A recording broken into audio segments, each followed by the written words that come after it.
नमस्कार, स्वागत है आपका हमारे चैनल पर। आपको ये वीडियो अंत तक देखना चाहिए क्योंकि महाभारत में कई प्रश्न ऐसे होते हैं जिनका उत्तर हमें नहीं मिल पाता। जैसे भगवान कृष्ण को वो कौन सा योद्धा था जिसने 12 तीरों से घायल कर दिया था, और अपनी मृत्यु के अंतिम क्षण में दुर्योधन ने कृष्ण जी को 3 उंगलियां दिखाकर अपने जीवन की उन 3 बड़ी गलतियों के बारे में क्या बताया था, वो जानने के लिए आपको ये वीडियो पूरा देखना चाहिए। अगर वीडियो पसंद आए तो लाइक शेयर जरूर कीजिएगा। चलिए शुरू करते हैं आज का वीडियो। महाभारत का युद्ध निश्चित हो चुका था। दोनों पक्षों ने अपने अपने योद्धा चुन लिए थे, लेकिन केवल श्री कृष्ण ही बचे थे जो अभी तक किसी भी पक्ष में नहीं गए थे। जब बात उनके चयन पर आती है तो दुर्योधन और अर्जुन को श्री कृष्ण 2 विकल्प देते हैं कि या तो वे स्वयं श्री कृष्ण को चुने या उनकी नारायणी सेना को, जिसे हराना नामुमकिन था। तब दुर्योधन नारायणी सेना को चुन लेता है, लेकिन अर्जुन ने श्री कृष्ण का ही चयन किया। महाभारत का युद्ध चल रहा था। उधर अर्जुन और कर्ण अपनी अपनी शक्तियों का प्रयोग कर एक दूसरे पर प्रहार कर रहे थे। दोनों योद्धा एक दूसरे को खत्म कर देना चाहते थे क्योंकि दोनों बचपन से ही प्रतिस्पर्धा में थे। दोनों योद्धा स्वयं को सर्वश्रेष्ठ धनुर्धर मानते थे। तब एक समय ऐसा आया जब कर्ण ने अर्जुन पर सर्प बाण चला दिया था, जिसे कर्ण ने अपने कई वर्षों से संभाल कर रखा हुआ था अर्जुन पर प्रहार करने के लिए। वास्तव में ये बाण वो बाण था जो पाताल लोक के एक नाग अश्वसेन का था, और ये वही नाग था जो अर्जुन का परम शत्रु था।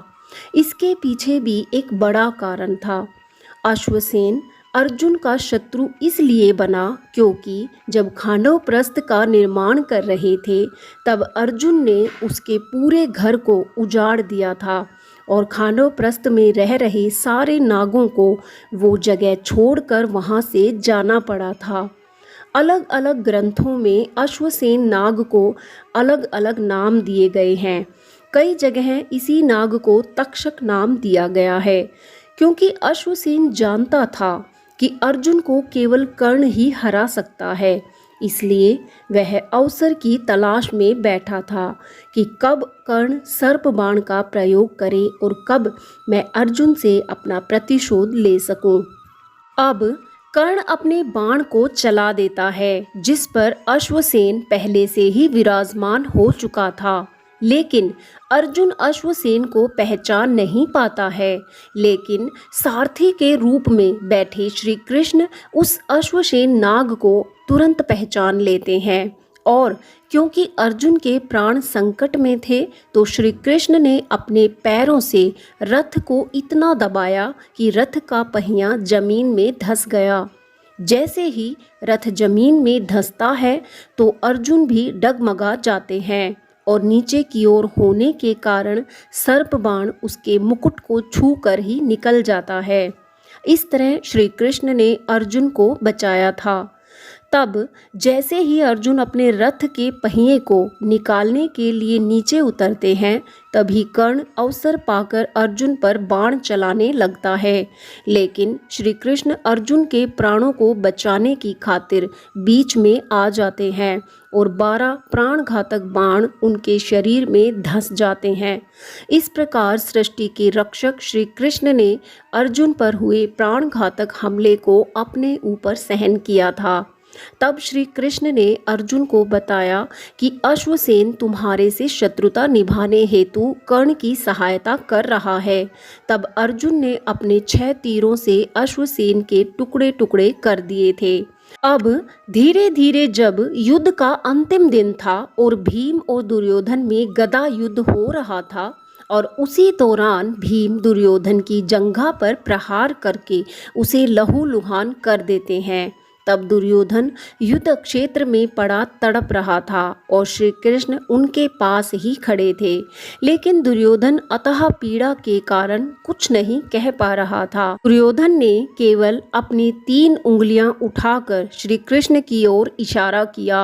दुर्योधन कहना चाहता था कि उसने महाभारत युद्ध के दौरान इन 3 गलतियों को यदि ना किया होता तो शायद आज वह विजयी होता। काश वह पहले ही अपनी इन 3 गलतियों को सुधार लेता तो उसका ये परिणाम कदापि ना हुआ होता। जब श्री कृष्ण ने दुर्योधन से पूछा तो बताओ तुम्हें वो कौन सी 3 गलतियां लगती हैं कि दुर्योधन जिनसे तुम्हारा पतन हुआ। उसने स्वयं कहा कि मेरी सबसे पहली गलती ये थी वासुदेव कि मैंने स्वयं नारायण की जगह उनकी नारायणी सेना को चुना था, क्योंकि उसने ये अनुमान ही नहीं लगाया कि स्वयं नारायण भगवान के समक्ष उनकी सेना की क्या बिसात है। क्योंकि उस समय दुर्योधन को लगा था कि भला निहत्थे श्री कृष्ण हमारी क्या मदद करेंगे, तो मैंने नारायणी सेना को चुन लिया। यही मेरी सबसे बड़ी भूल थी। तब दुर्योधन ने कहा कि उसकी दूसरी सबसे बड़ी गलती ये थी कि उसकी माता गांधारी के लाह कहने पर भी वह उनके सामने नग्न होकर नहीं गया था, क्योंकि माता गांधारी ने एक तपस्वी की भांति अपने पतिव्रता धर्म का पालन करने के कारण शिव भगवान की असीम कृपा से इतनी शक्ति एकत्र कर ली थी कि यदि वह किसी नग्न शरीर को देखेगी तो वह शरीर वज्र का हो जाएगा। लेकिन क्योंकि एक पुरुष होने के कारण और लोक लाज के भय से दुर्योधन पूर्णतः नग्न होकर अपनी माता गांधारी के समक्ष ना जा सका था। वह पत्तों से बना लंगोट पहनकर अपनी माँ के सामने गए थे, लेकिन वहाँ भी श्री कृष्ण ने ही दुर्योधन को लोक लाज का भय दिखाया था। बीच में उनका रास्ता रोककर, और इसका परिणाम ये हुआ कि उसकी जंघा का हिस्सा शक्तिहीन हो गया था और इसी कारण वह परास्त हुआ। दुर्योधन अपनी तीसरी गलती के बारे में बताते हुए कहता है कि उसे युद्ध में आखिरी में जाना नहीं चाहिए था, उसे बहुत पहले ही युद्ध में उतरना चाहिए था ताकि युद्ध के सभी गुण सीख सकता और उसके भाइयों के प्राण बचा पाता। उसे ये भी समझना चाहिए था कि शुरू से अंत तक उसे अश्वत्थामा को ही सेनापति बनाकर रखना चाहिए था और युद्ध भूमि में पहले उतर कर देख लेना चाहिए था कि किस योद्धा का सामना कौन सा योद्धा अच्छे से कर सकता है। श्री कृष्ण ने दुर्योधन की सभी बातें बड़ी ही विनम्रता से सुनी। बाद में उन्होंने दुर्योधन से कहा कि तुम्हारी हार का मुख्य कारण तुम्हारा अधर्मी व्यवहार और अपनी ही कुलवधू का वस्त्र हरण करना था।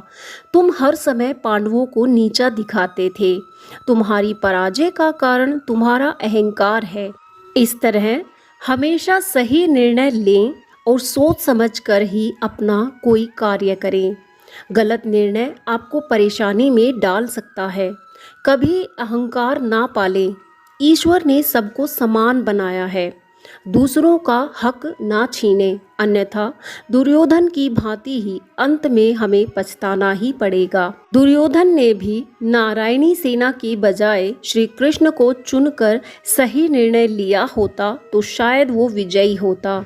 उसने यदि अहंकारवश आकर सदा पांडवों का अपमान ना किया होता तो भी ईश्वर उसे माफ कर देते।